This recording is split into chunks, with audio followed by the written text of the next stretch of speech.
say it once. You could say it right now if you want to get it out of the way. Mozambique, yeah. And for the first time ever, everyone comes running because have you been made aware of that comment and what it really means when we hear that in game? Do you? It means several things. We're gonna keep it clean, right? No, we're not. No. This is an 18+ stream. You let your freak flag fly.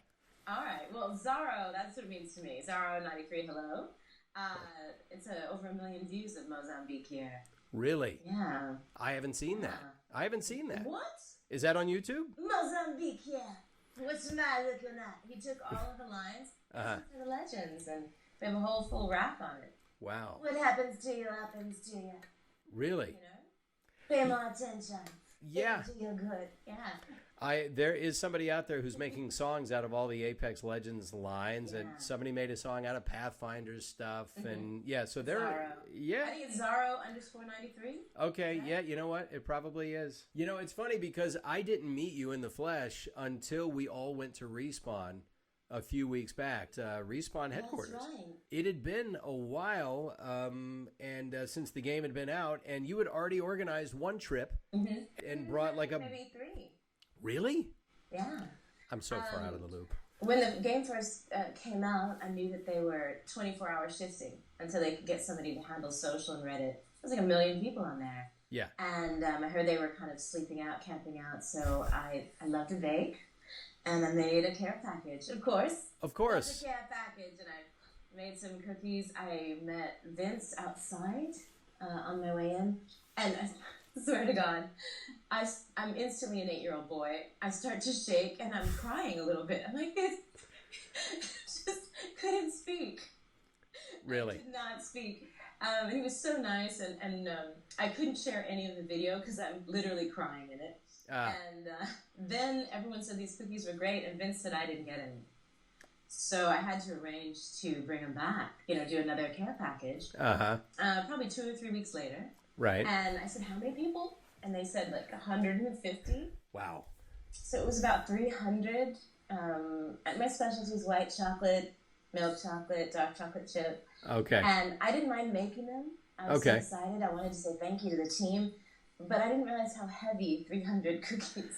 That was a tough one. But I got to meet all the developers. And then we arranged the next trip with the Legends. Was it back in September or October? It was, October. I think so, because it was right before I interviewed. Halloween. Yeah, it was right before I interviewed Johnny Young, because he was my first interview. Okay. And I had not met, I literally only knew 2 of the Legends actors. I knew Roger Craig Smith, because we had worked on some things before. And I knew everybody knows Roger. Everybody knows Roger. Roger works all the time. And J.B. Blanc, who I had met on a couple of jobs as well. Those are the only Legends I personally knew. And everyone else, I either knew of you or was discovering your work. And then before you know it, I'm out at Respawn with pretty much everybody but Branscombe and Chantel. It's funny because I feel like I felt like the rest of the fans, like when you get to see the behind the scenes and the trailers, and I spent so much time with you. It's funny that I felt like I knew you already. Yeah. So it wasn't like, oh, who are you? I mean, you feel like family. And I bet everyone feels like that because we hear each other all the time and spend time with each other. Yeah. Well, and on top of that, you definitely had that vibe because I was meeting you in person for the first time, but you were talking to me like we were just old friends. It's like, hey, Chris, isn't this great? I thought, yeah, it is actually. Yeah. And oh my gosh. Yeah. And the funny thing was my wife looked at like the credits and looked at you in the interview and she said, oh, I know Mela. Mela's amazing. She sings, and I've seen her sing live. And yes, this woman, actually, we may press you to sing before we leave, so I don't know. That's up to you. It's up to you. I don't want to put you on the spot. She knew of you already. Yeah, you guys, I guess, had crossed paths before, I guess, on the singing circuit around L.A. A Magnolia Memoir concert, probably, maybe the Edison or residency at No Vacancy or No Name Bar. Okay. Probably. Yeah, one of those places. That's the skilled brothers that surround me. I'm sure. What is the genre you mainly sing in? Well, Magnolia Memoir, we were going to do a soundtrack for a film, and they wanted kind of jazz in an abandoned warehouse kind of vibe. Okay. The film didn't get made, but we got a publishing deal out of it. Really? And so it opened up with, real Billie Holiday, like, okay. In my dreams, I think of you, and I'll be loving like a fool, but you'll be gone and life be cruel when I think of you. So it's very like New Orleans kind of Mississippi vibe, which of course I have some roots there, that Creole girl. And then we sort of it became more of a narrative of our lives, so a lot more influences of who we love to listen to, Bowie, White Stripes. There was always Etta and Ella in there somehow, but and just a little bit more kind of rock and roll, indie, with a jazz influence. Gotcha. We're composers, so it's for placement for film and television. That's great. It's publishing deals are not easy to come by. That is like the thing. If you're a composer, if you're a writer, you want somebody out there pushing your stuff for you. Yeah, and when you do independent releases, you get these emails, like tons of them, like spam emails. And so we had just performed at Largo at the Coronet in Los Angeles the night before. Okay. And so this next day I got an email that said, "Hey, I'm John Legend's publisher. You guys are so great. If you're not already represented, I would love to represent you." Knowing that it was a bot or some, pardon my language, bullshit email. I was like, "Oh, really? What was your favorite song?" Because, clearly I just released it maybe 12 hours before. Yeah. And then he emailed back, "Oh, I didn't see you. My friend was at Largo, and he works with John Bryan and Fiona Apple, and they said you were amazing." And I was like, and he said he'd be in LA, and it was a person. And so wow. I was like, oh my gosh, but I love them. They were fantastic. That's amazing. That's the thing about LA. Gigi and I were out, my wife finder to the people on the stream. I know. We were out at a hotel restaurant bar in Beverly Hills. We heard this guy singing and playing, accompanying himself on the guitar, and he had a voice like Jeff Buckley. I mean, it was sublime, and nobody was paying attention to him. And when I went over and told him, "Man, you are amazing," and his name is Randy Coleman. And I know Randy. Yes, I would think that Dabney's you son. did. Yeah, Dabney's son. He's He's amazing. He was the nicest guy, and I said, you know what? I'm going to sit here and listen to you. We sat there and listened to him. I downloaded 2 of his songs, and the production value was impeccable, and I thought... Were you at Hotel Cafe or Piano Bar? It was, I think it might have been Hotel Cafe. It was down near the end. It was a couple of streets over from Rodeo, and he was in... And here's the funny thing. 2 streets over, we had gone to have a bite at the Boulevard, which is the restaurant inside the Beverly Wilshire Four Seasons. Smokey Robinson walked in the door, and my wife just said, "Oh, my God." I said, "I know who that is." And she bolts up to go run and meet him and shake his hand. And we spend a few minutes talking to Smokey Robinson, who's the nicest guy in the world.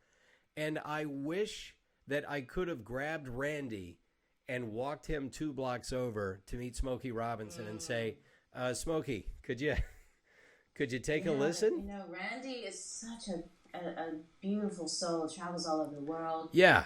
Had opportunities to have record deals, but there were a couple of times when he could do disaster relief or just explore the world, and that was more important to him. Okay. And I think he's such I love, you guys were having this private conversation like you're not even... No, this is, look up Randy Coleman. Look up Randy Coleman. He's fucking amazing. Hey, look up Mela Lee. She's fucking amazing. She's a voice actress, up and coming. Yeah, she's in a couple of things. On Instagram and Twitter. Yeah, she's a couple of things. But Mela Lee. Yes, and we'll cover all that too. But yeah, I can totally get that. If you're Randy and you feel like, okay, you know what? I don't need to prove anything to anybody. I just like making my music, and I'm not gonna. I understand your answer because my wife came from Venezuela. She and her sisters, everybody loved them. They had become famous just as backup singers in Venezuela. She was offered 8-album record deals here, and she says, "I'm not signing that." An 8-album record deal? It's like, we're never going to get out from under that. And so she turned it down. So, well, having been in the record deal business, that's probably, it might have been a very good thing. Yeah, The worst thing to happen to our band was a record deal. Really? Speaking of which... Sexy kisses. I know. Hello, my love. We're talking about record deals and how you turned down like an 8-album record deal because you realized this is not a good idea. Well, with a production, but these are main big names with a lot of career, and I mean they're very successful, but the deals were not good. I just knew too much. I'm glad. Yes. Yeah. It's not worth it. I mean, and they were really nice. Please don't get me wrong, the labels that picked us up, but financially speaking, we made way more money as an independent act, and then we spent money, and we had a lot more visibility, but everything took forever. Everything had to go through the corporate, rigmarole, so it was like 2 and 3 years for an album instead of 2 and 3 months. And now I think it's really a good situation because we can go jam out and put it out on Spotify and see what sticks and keep on going. Yes, well, I love that you can also release like singles every month. I mean, it just gives you so much freedom, and artistically you can make even better productions, because to make a whole album sometimes it takes so much out of you, but sometimes you just have the perfect sound. And if you look at people when they like Motown time, they release singles every few months. She's kind of a hottie, right? Yeah, she is kind of. I married up, as they say. I over married. So the music business, and you're still in it. You're just doing it on your terms, right? Yeah, I think this is going to be a big year for music. I'm going to do a solo project or 2, and we're going to do 3 live recordings of our catalog, one at Capitol, Sunset, and East West. And the guys are amazing players, and just for content, so you guys can hear the music and hear it live. Nice. Do you have a channel on YouTube where you just put content up? We do. We haven't done it for a couple of years. Okay. I think we took a little bit of a break recovering from the car accident where I fractured my back and stuff. Okay. I feel so much better, guys. I'm totally fine. But it was difficult to juggle all the blessings that were coming my way between MK and Apex, and it's a good problem to have. I did not know this, but you had a pretty life-altering car accident, and what was that, a couple of years ago? It was actually 5 years ago. 5 years ago. Okay. All right. And what were the circumstances? I was on my way to a great job at NBC Universal, and someone was texting, and they ran a red light on Sunset into me. Yeesh. And I flatlined. Really? Trip to the void. Wow. And I was spinning for a long time in the gray. And I remember someone just whispering to me after a minute, wherever I was, if you don't breathe, you'll die. And it wasn't alarmist, it was just a decision. And I remember thinking, oh, well, I don't want to die. I have a great life. And I took a deep breath, and I opened my eyes, and the most incredible pain. Firefighters, God, I love him. Mike, I don't know his last name. He held my hair, and he just calmed me while they were cutting me out of the car. Right. And it's a life-altering thing to be temporarily paralyzed, to be broken in such a way that you're helpless. But I'm really into neuroplasticity and brain research, and I had already been thinking about it. And there's a thing about the brain where it remaps and it learns how to do things. And when you're in physical therapy, even when you can't lift up a leg or an arm, you'll imagine it. You'll finish the reps in your brain. Right. And it helps your brain to remap. And while I was recovering, I was still doing games, voiceover, voice matching, some action stars for films, and then coming into Jade from Mortal Kombat and Lifeline from Apex Legends. And I got to imagine myself happy, well, fierce, warrior. And I think it was a big part of me having a full recovery. Really? Oh, yeah. I am a big believer in cognitive behavioral therapy. And it uses a lot of the same basic dynamics that you talk about. The brain is hardwired from 3 or 4 years old, probably since before then. We are a collection of associations, synapse paths, all of that. And you can slowly, as you would say, remap, create new pathways, new associations, teach yourself new things to override the old programming as necessary. And, of course, the deep dive you've done into it, I'm sure, has dwarfed the knowledge I have about it. But when you talk about teaching yourself these very, very basic foundational things again, but do you feel like you have just been completely rebooted as a result of this? Yes. Okay. It made me tear up. That's okay. That's go ahead, please. I was just doing voiceover and music because I fell into it. I'd been a banker before and was getting ready to go to law school. So I was just paying off student loans and getting things in order. And when I woke up in the hospital, I had, sound supervisors from Breaking Bad and The Good Wife and animation series, and they were all in the hospital. Yuri Lowenthal, Tara Platt, Jason Charles Miller. People were just there for me, and it felt like It's a Wonderful Life, where you wake up and you realize what a beautiful life you have. And I kind of knew. I knew that I had a life worth getting better for, and then I didn't want to go to law school. And God, I was so damn happy and surrounded by so many wonderful friends that I knew I could get better.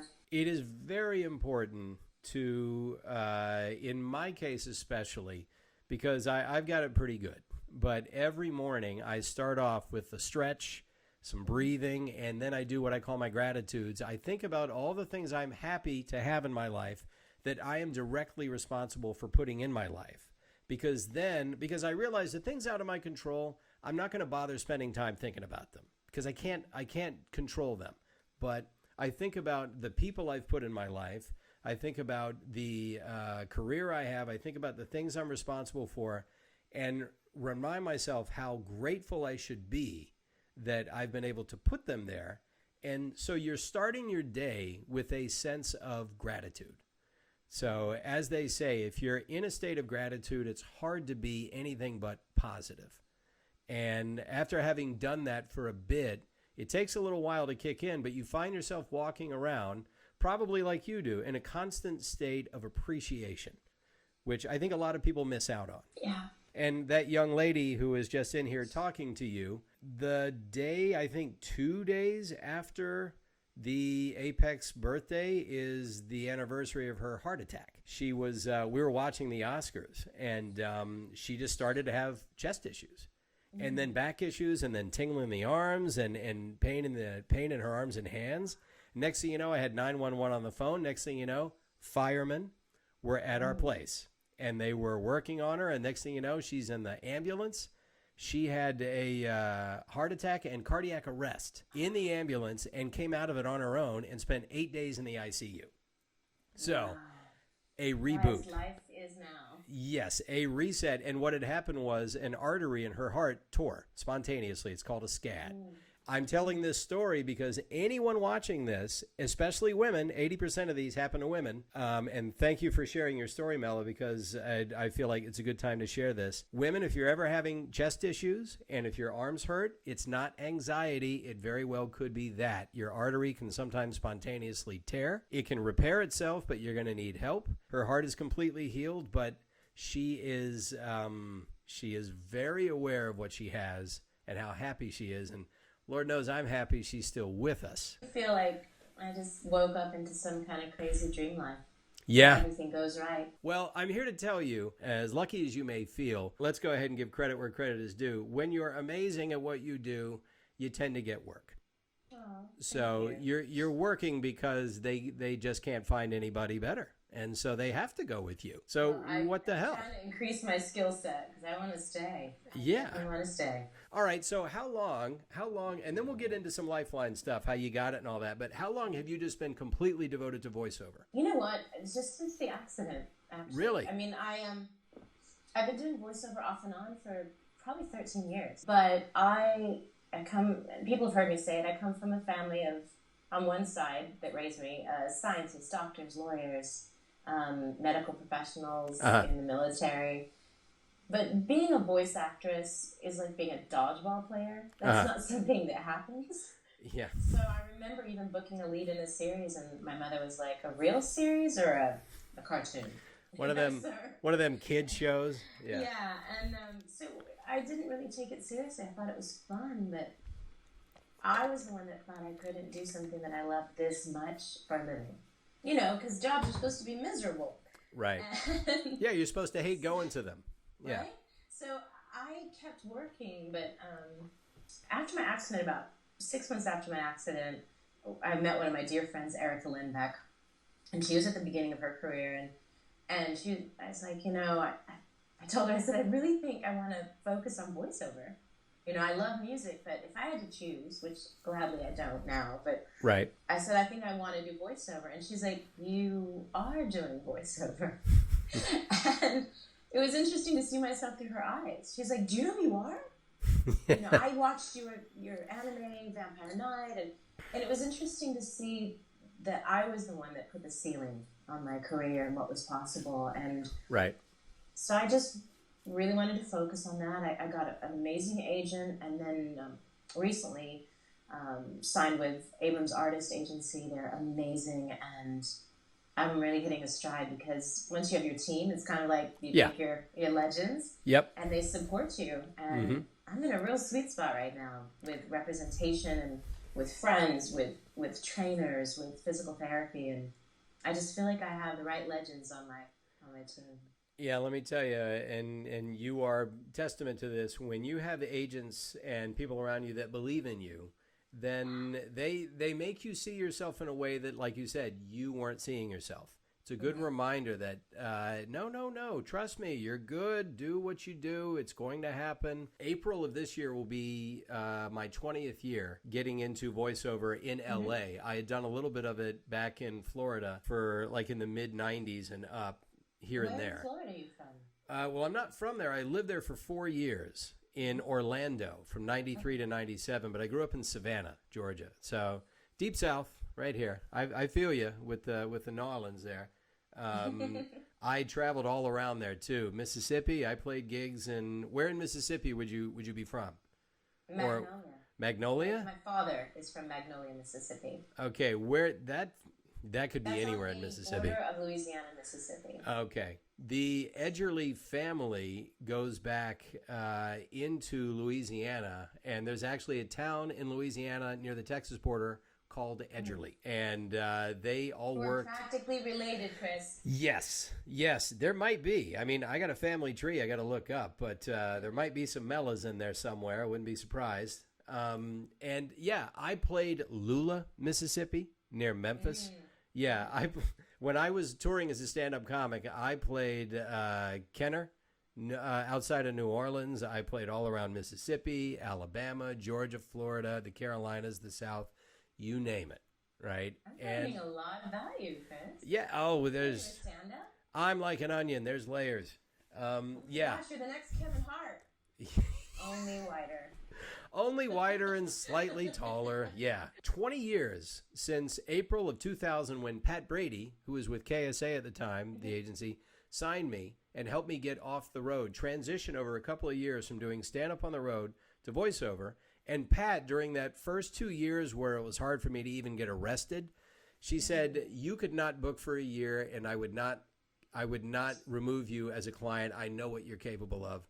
And let me tell you, to hear that, all that stress just goes away. Pat, ironically, when I first started, it was Pat and Paul Doherty over at CESD. Yeah. And they couldn't take me on because I sounded like one of their clients, but they did the same thing. And they said, you know what? Keep up. And if you want us to have a recommendation, any agency will do that for you. Yep. They're really amazing reps. And that happens, too. That happens because you'll be amazing, and they'll say, if we take you on, we're going to end up crowding out this other client that we already have a relationship with. Their hands are tied, and what it means is you're just going to end up in another house going out for the exact same parts. And so that's all that is to it. There's the same actors and actresses, no matter what agency they're with, all end up reading for the same things. Once you get to a level. What you're basically saying too is it takes about 15 to 20 years to be an overnight sensation. Yeah. Yes, because yeah, here's the timeline for me. April of 2000, she takes me on. And let's see, April of 2010, almost to the day, I get to be on The Simpsons. And I'm going into my 11th season on that show, just being a little bit player, just providing whatever they need whenever they need it. And then that is April of 2020 is coming up, and that'll be 20 years in. and I'm having, last year was the best year I've ever had. And they were all good years leading up to that. Yeah. Me too. Yeah. And I'm 50 because I want people on the stream to know that are thinking of getting into voice acting. Oh, well, I'm already 23. I'm already 24. I have to do this. I have to do that. It's like, I couldn't hit my ass with both hands at 24. I think we're Don't both worry. patron saints of second chances. Yes, because I gave stand-up a go. I had a great time doing it, but it was time for me to move into something that I had more passion for. And like you, I said, you know what? Yeah, I think I could actually have a career in voice acting, but I should probably really commit to it. And I did, which brings us to Lifeline. I have asked this of the other legends. I had to audition here at home in the booth here, and then I got a call back, and I went in and read for them again. Did you have a call back? Okay, so it seems like some of the most, I guess, the longest tenured legends, maybe we went through callbacks. We went through a little bit more, I think. A little bit more. And when I got my audition, I did it at the agency. Okay. I had 6 to 8 pieces of copy. Okay. And I didn't see the Lifeline copy. It was stuck.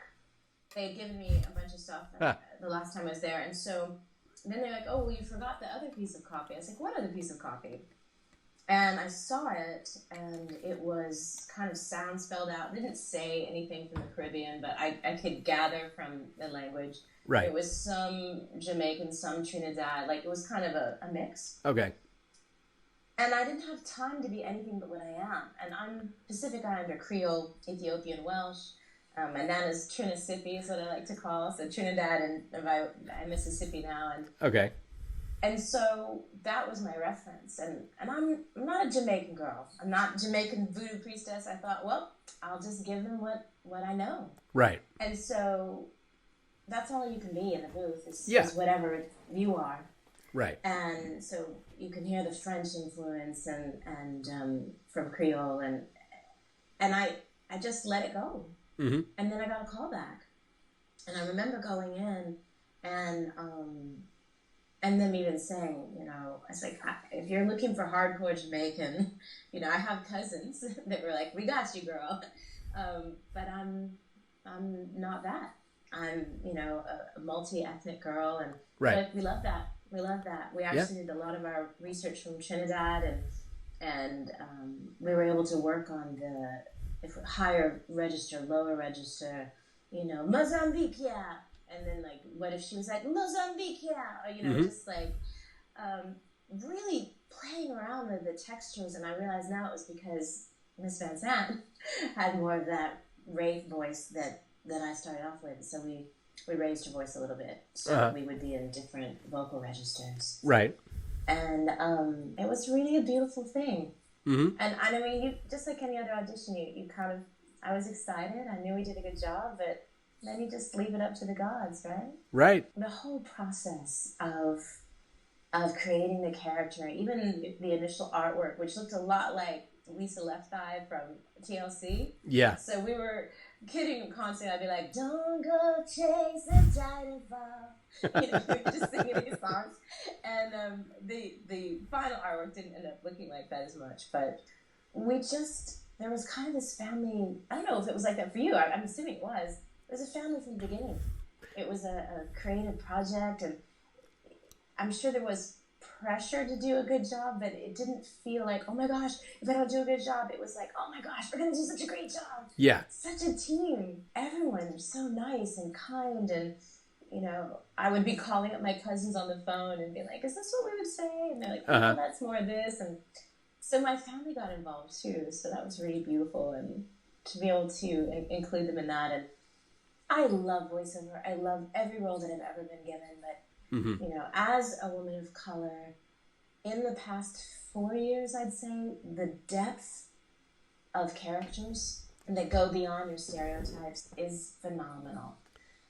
Companies have really been working to be inclusive. And I love all my roles, but Lifeline has she looks just like my Nana. Nana thinks that everyone's cosplaying as her. She'll be like, what is on the ground today? Yeah. And there was a beautiful streamer, I think she's a streamer. Her name is K-Bear. She did some of the first Lifeline cosplay. I think I've seen that. So good, right? Yeah. Well, I wanted to show Nana, who's 90. She's about to Okay. 91. And I just clicked a thumbnail, not realizing that K-Bear has some other cosplay that's perhaps less dressed. Uh-huh. So I clicked it, and it opened up to K-Bear looking over her shoulder, bare ass. Really? Really nice body, but still, Yeah. I was like, and Nana looked at it, and she's like, that's about what I look like in my day. Of course.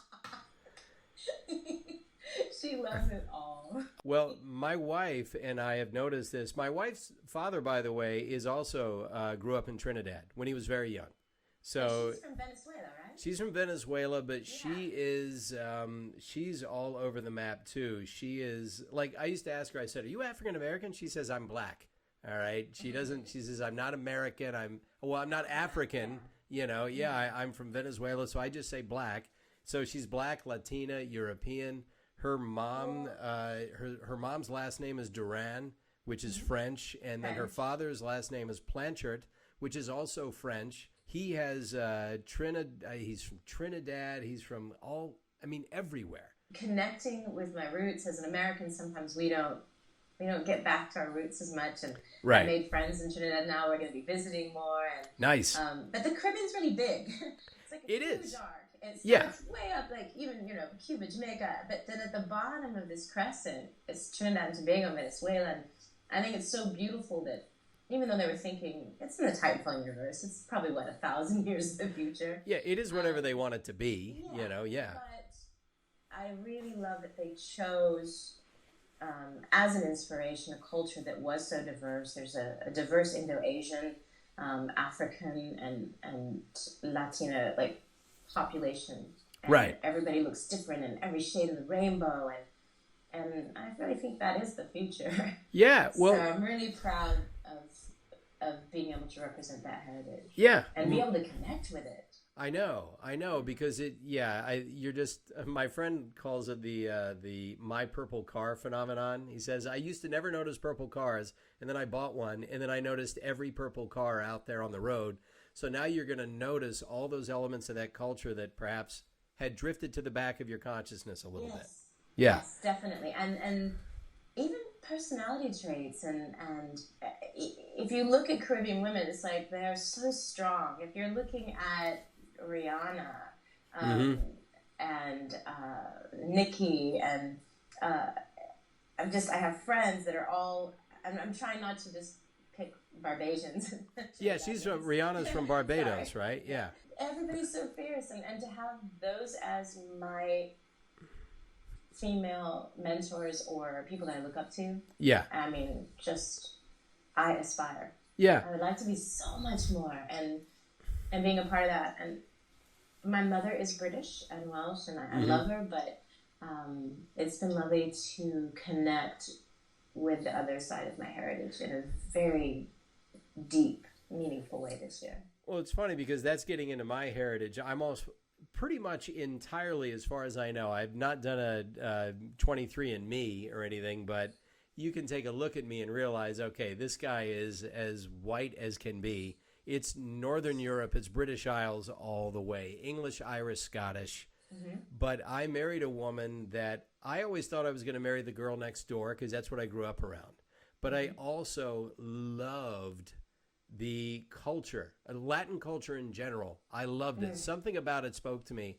Probably the passion, the in the momentness of it, and just whatever it was about it. I loved that, and I always used to joke if I ever went to South America, I would come back with a wife, and I just had to stay in LA and come across my wife one day. But we notice now more and more on TV, especially in commercials, you'll see a mixed race couple, and I don't feel like they're trying to shove anything down anyone's throats. I think they're just simply holding a mirror up to changing demographics. They're saying, we recognize that more and more people are like my wife and me, people from different cultures who find each other, and it doesn't seem to matter where you might be from, how you might look. The connection is there. Now we're a unit, and we're having kids, and our kids are going to grow up thinking it's just not a big deal. So cultures mix all the time. So powerful in the Apex to be included in that world, you know, Lifeline with light eyes and freckles and literally looks like my Nana. And my Nana grew up in a world where she felt like, you know, sometimes there's a pride in culture, but you wonder where you fit in when you are multi-ethnic. Yeah. And you're not enough of something. But what's been interesting, when I grew up, there weren't very many people like me. There was Mariah Carey. Same goes for my wife. Yeah. And right now we're in a place where, I mean, there's little Melas and she's everywhere. Yeah. I love connecting to fans, but when little girls and boys, you know, talk about relating and seeing someone that looks like them, it's a wonderful thing to be that representation for them. Right. What's possible in the world. So you're Lifeline now, and we were talking about this before we started. I thought it was funny that they told me that they weren't going to do any kind of promotion for this. They were just going to drop the game and walk away and see what happened, and that's what they did, and it blew up, and we were both kind of taken by surprise at that. Just us two, though. Everybody else knew. Yeah. So, well, in the record business, if somebody says we're just going to drop it and see what happens, it's code for we're tabling your album. And I had come from the music business, so I was really excited about the game. But when they said they were going to just drop it and see what happens, I thought that meant we've had a really great time. Thanks for the check, but yeah. And so at 1:00 in the afternoon, Terry Douglas, the casting agent, emailed us. I think she emailed you too. She's like, "Hey guys, your game just dropped. If you want to tweet about it." So I wanted to find some artwork. Right. And I went online, and all of a sudden, like 1 million people were already playing, and I couldn't take my eyes off the internet. I was just watching it, like, what is happening? I know. It was so beautiful and amazing and exciting and breathtaking, and it's never stopped. Yeah, I know. It's just consistently been getting more and more people, and season 4 obviously is right around the corner. That trailer. I know, and we're not supposed to talk about. Well, they asked us, don't speculate. Don't speculate. Stop! Don't speculate. Yeah. So I'm not speculating. Yeah, all I do is I know. All I do is I praise the video, I praise the trailer, and everyone knows Darren DePaul is Revenant. Yeah. So we know that. Animation department. I know. When are we going to do a series, Chris? I'll run it up the flagpole that, you know what, bake a bunch of stuff, and we'll take it over to Netflix and say, you guys have unlimited money. Come on, it's not going to kill you to make 13 episodes. People will watch it. I know they'll watch it. I know that if the game continues to build the way it does, it would be a very easy decision, I think, to throw a few episodes out there and see how people relate to it. I have confidence in the game, but more importantly, I have confidence in the Respawn development team. I mean, these cats, what was it, 88 of them that made the game? And it's not a big crew. And something. It wasn't a big crew. It's not a big crew. Extraordinary talent, extraordinary teamwork. I think the sky's the limit for the team. I'm excited that we get to voice their work, but it's good that you kind of bring that up because I feel like the team itself is what's so extraordinary. Their talents are enormous. And the amount of thought and development they put into the story, too. It's not just game mechanics, which are pretty cool because I've fired a few guns out on the gun range, and when you're firing a P20, it feels like I had a revolver in my hand back 20-something years ago. Was the last time I was on a gun range. But that recoil, I mean, I could almost smell cordite coming out. It's like, you know what? They really put some work into this. Are deep. Yes, they run deep, and I love the topography of the maps and all of that, and the lore, the amount of effort they put into backstories and things, and they're just revealing a layer at a time. I love all of that. And yes, on top of that, the people that are just making the nuts and bolts of this game work, fixing all the bugs that are inevitable for every game, and having to take a world of criticism for every little thing that happens. It's not easy being a dev. I'll just say that. No, but wasn't it cool to meet them, Chris? It was awesome. It was awesome. I was just like a fangirl. Yeah, and I know. They were asking for our autograph, and we got a poster with all of their autographs. That's gold. It is. It is behind my green screen, framed and hanging up on my studio booth wall because I want to see it every day. Where do you go from here, Chris? It took me about a month to get some motivation to figure out what else I could dream about after that one. Okay, does Mela think that an anime based on Apex would work well, or what about a big screen movie? If a project like this happened, would she be willing to work on it as a voice actress? I think the story department, the development, the writing, Tom Castiello, Manny, I mean, the writing is so good that whether it was an anime, live action, I think it would lend itself to any medium. As a voice actress, absolutely. I am training with Majid and Boss Rutan right now, you guys. So maybe in a year. You're training with Boss Rutan? Guys, he's been my inspiration. He's helping out. He's been my inspiration through recovery. He's gone through a lot of recovery himself. And one of his friends, Majid Rais, another MMA guy. I'm over at Hayastan Gokor, his gym in North Hollywood. So anybody who's in MMA. How do you know Boss? Just from going to his gym, you know Boss? No, actually, I haven't been to his gym before. We met at I think at an album premiere. And, really? Yeah, and so it's lovely to have those people, those wow. guardian angels in your life. All that to say, maybe in the next 24 months, I'll be in the next Apex movie. You never know. Keep on working it. I took Krav Maga about 17, 18 years ago, and I just know some basics, but they like Boss Rutan at Krav Maga because I think Boss some of is a god. So is Gokor, undefeated. Yeah.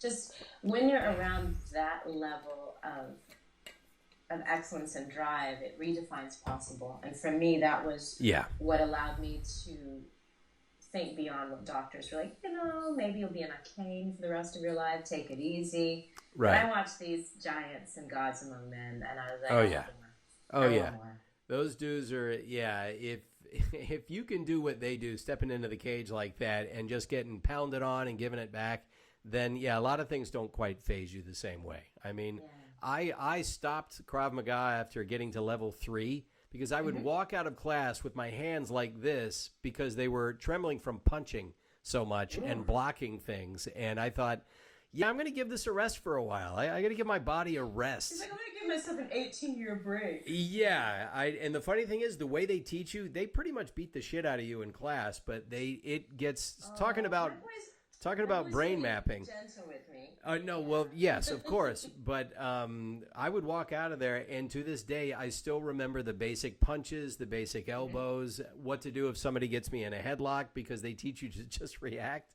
So, it's funny how that stuff all comes to play. And then when you're doing a video game, and they say, we want you to do some effort noises with punches, I'm right back in class doing those same things. Yeah. I know. All right. Well, that jumped the rails real quick. Cryptomaster 667. Do you often catch yourself saying any of your characters' voice lines? They asked a couple of lines. Some of them are lines of mine. So, quit your whinging. Pass me that sugar. Those are my lines from my nana. So I do say those sometimes. Or, remember this face.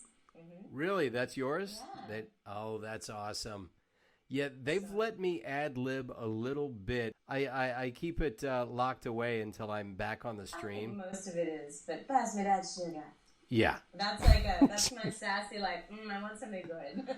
Yeah, of course. Of course. That sounds like a Creole. That sounds like a West Indies kind of thing to say.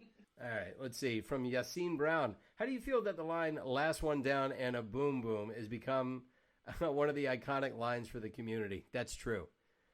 You never know what's going to catch. Obviously, Mozambique was not what we thought was going to be like a million viewed YouTube video, but I love the last one down and a boom boom. A credit to the writers. That's not my line for sure. But I love that it's resonating and we're part of this culture together and we get to repeat it. Right. Actually, have you played any other characters since Respawn has launched Apex Legends that make you think about Lifeline at all? Has any of the notoriety you've gotten as being Lifeline crept into what you're being given as far as auditions go?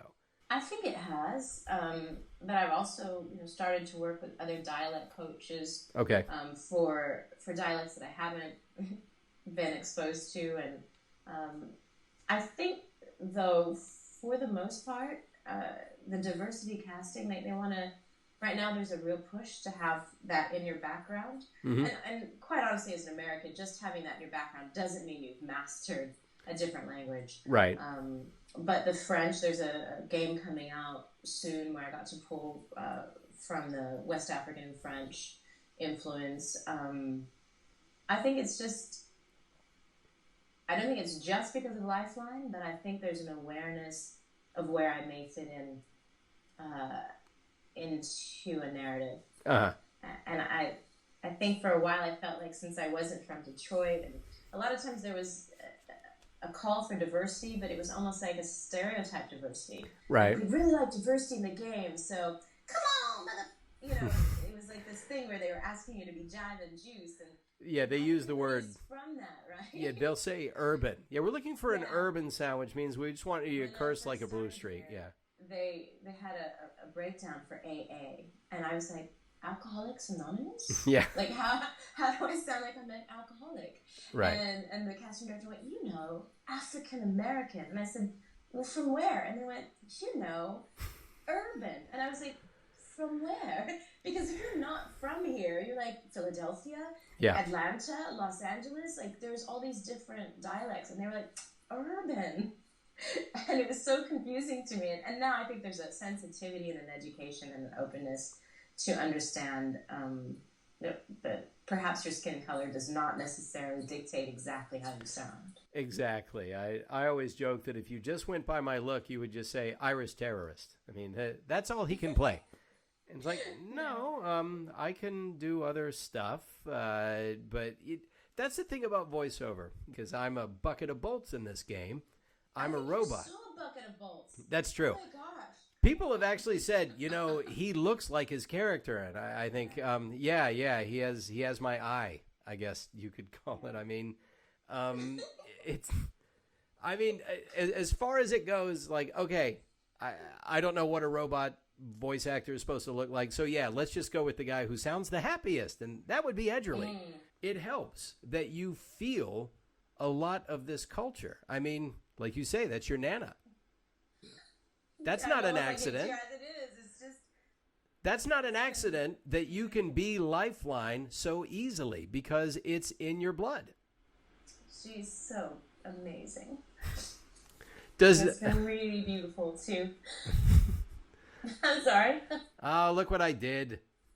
I'm sorry. I was just asking a probing emotional question. Next. Well, she had lighter hair, and I think, she's really fiercely proud of who she is, but sometimes in this pride of culture, you feel like you come up short. And I'm just so proud that she lived 90 years to see the day when someone that looks just like her would be celebrated around the world. Absolutely. And is kicking people's asses in the game. I'm so sorry. I don't know why that hit me. No, if you want, I'll cut this out later if you want, but I'll probably try and leave it in. I mean, it is what it is. Thank you. Yeah, like I said, I'm the only one that gets away from being criticized. It's like, well, he doesn't look like a robot. Like, okay, well, when you find a guy that does, let me know. Have you talked to any cons about appearances? Do you have someone managing you for that? I do. Okay, Chris all right. At conventions, etc. They take really good care, and I believe they're representing several of the legends. And I've had several appearances so far, but 2020, we can't announce just yet. There's some pretty exciting worldwide stuff coming up. Really? Okay. I'm only doing one. I've got a different guy. But you and I talked about this. You said, if somebody wanted all the legends together, it doesn't matter who's representing you. They'll find a way to make that happen. So, do you game at all? Have you played the game at all? Is it something you have time for in your life? I don't have time to be as good as I would want to be. Okay. I have to be really honest. I'm not the best first-person shooter. Like, I'm not quick. It's not an easy game. Only other character I've ever played is Pathfinder, by the way. I love narrative games. whatever became of Edith Finch, Become Human, The Last of Us. I love Apex, but what I'm better at when I do game is I love those games where you're just exploring and discovering. And I think it's not just because I love narratives. I think it's because my skill set's a little bit better for that. Right. But that being said, I have family in New Zealand, and it was wonderful to be pinging on PS4. And because there's a little bit of a delay on Skype, you'd hear like, Mozambique, yeah. And then I'd go, Mozambique, yeah. And then I'd be like, wait, what's happening? So it's been wonderful to connect with family from all over the world. In England, islands, and New Zealand, and play as a family. Right. Now, you said you're on PS4? Mm-hmm. All right, we're going to have to get you an Xbox because I have an Xbox. And that way we can actually game a little bit together. Well, Erica and I were at a convention in Salt Lake, and our agent was like, yeah, why don't you guys play? And so we're okay. We're not great. And it was live gaming. And we sit down, and it's on Xbox, which is similar, but kind of It's not. Yeah. And we sit down, and then we think we're going to play as our characters, because it's a photo op. Right. Well, she ends up playing Ray, and I'm playing you. And it was like, go! And we thought our agent was standing behind us, that he would tell us, kind of give us something. He was totally silent. We finished 11th, which was a miracle. Not bad, but, yeah. But then because we just couldn't get it. Right. It's a learning curve when you're using a different legend. And then I turned around, I was like, why weren't you helping us? And he goes, I've never played the game before. I'm just here to take 10%, all right? Yeah. So, answering your question, I do love gaming. I have a tremendous respect for the medium, the storytelling. When you're spending 130 hours in a world, God of War and all of these narrative games, but then when you think of Apex Legends, it's more than 130 hours. It's right. a year now that we've all been in this world. They've done backstory, which isn't normally done on this level, I think, in our Battle Royale, and we care about the characters. We're getting involved, and it's so lovely to have this other part of Apex, which is all of these amazing trailers and the lore. Yeah. I'm such a geek for it. No. I cannot get enough. Absolutely. Well, I tell you what, we'll figure something out. Maybe there'll be cross-play where they figure out how to marry the PS4 and the Xbox so that we can actually game together.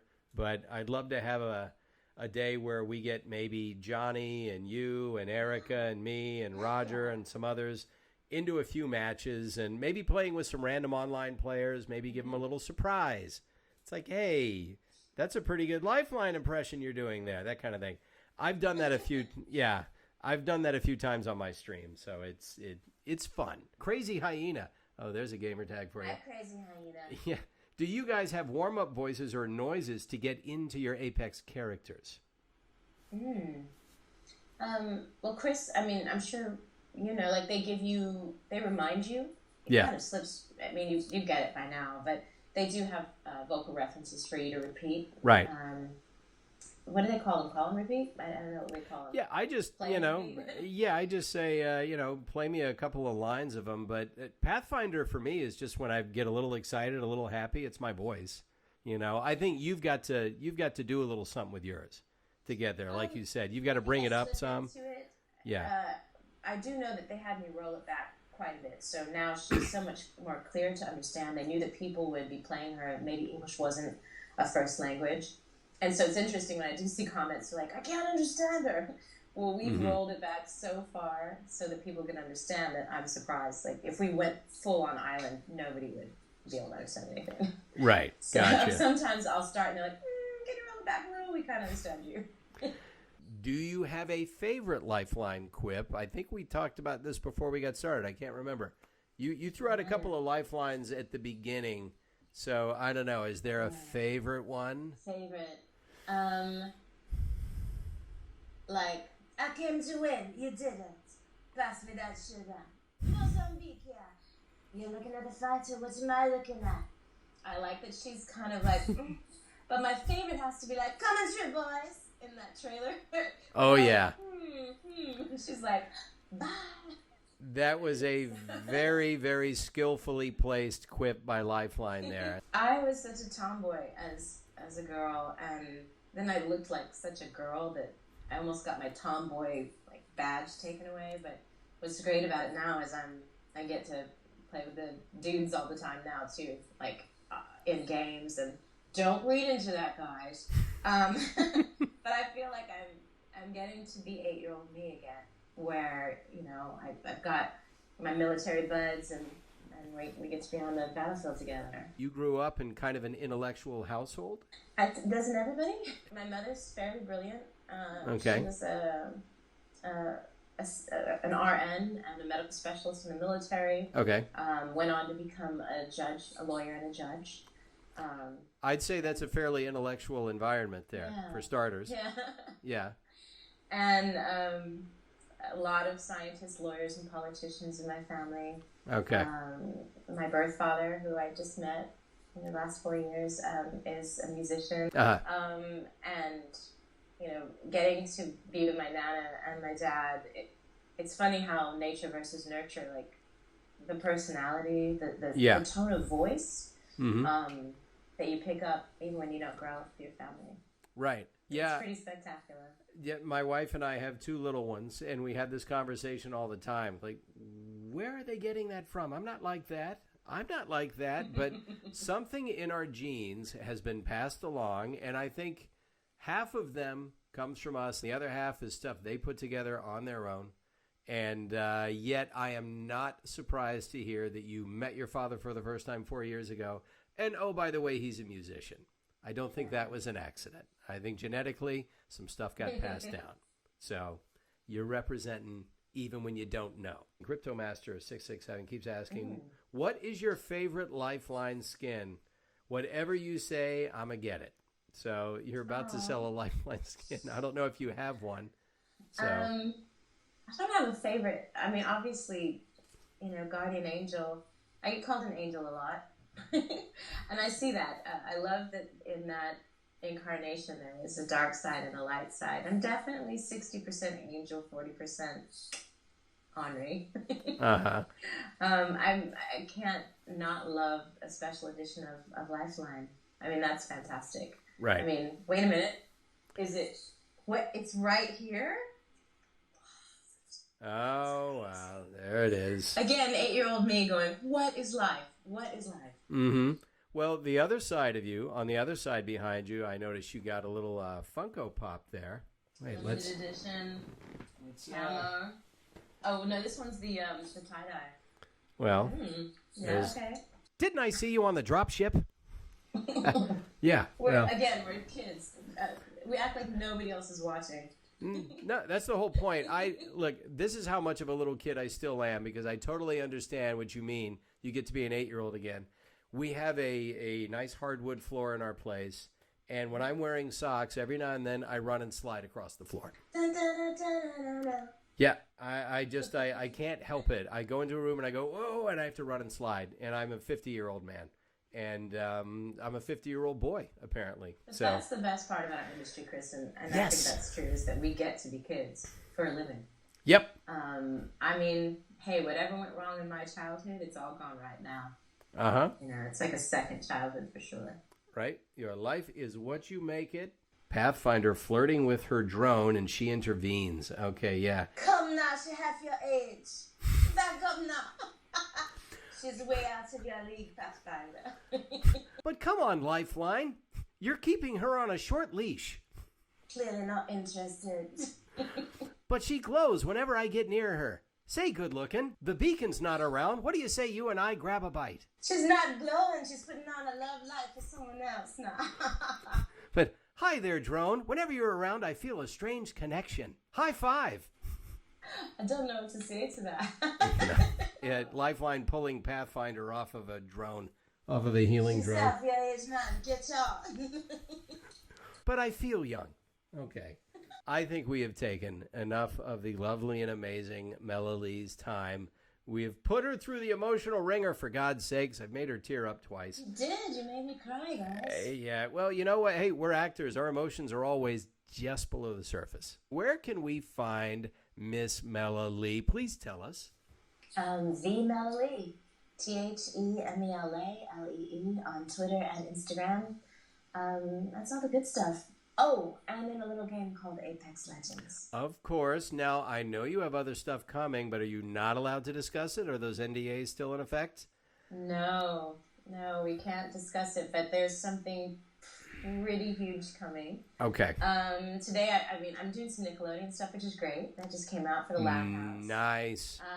I've got 3 network series, I guess, coming out in the fall, and 1 or 2 really lovely games. It's hard to keep track of everything. So. Yeah, you know what? You were talking about, geez, I don't know if I can do this voice acting stuff. I think you're doing it. I think you're doing a lot of it because I don't have 3 series coming out. You just have The Simpsons. Yeah, I got the one. It's a pretty good one. So yeah, I'm real happy. It's okay. Real happy about that. But hey, yeah, but hey, you are booking the numbers, as a friend of mine likes to say. So good on you. Thank you. I think it helps to have a best friend who's booking even more numbers. Erica Lindbeck, I'm talking about you. Right. I just have to keep up with her. It's always good to have somebody to pace you when you run. Absolutely. Everybody's chasing somebody, no matter how much I work. I got, the more you work, the more you hang out with people who are genius voice actors, and you think, man, I wish I could do that. I want to be better. Yeah. Guys, anyone that's still on the stream, I just want to say thank you. I am living a dream life. I am knee-deep in everything I ever dreamed I would ever do. Your kindness, your messages, your tweets, your retweets, your stories, your messages, I read them all. I don't get back to all of them. I'm trying to, but I just want to say thank you. I never could have imagined as a little girl that this was an even possible life. And I'm so grateful. I am so grateful to you. And I hope wherever you are knee-deep in your dreams. And I am wishing you the world today. There you have it. Ladies and gentlemen, I can't top that. I want to thank Miss Mela Lee for taking some time out of her day. By the way, isn't this just the way it is? We now have the most viewers we've had for the entire interview right as we're about to go. Do Yeah, absolutely. I know. As soon as we say we're about to go, everybody starts rushing in. But Sorry, guys, we're done. But yep. Sending you all love, all love. Lifeline is sending you all love, all love. Lifeline is sending you all love,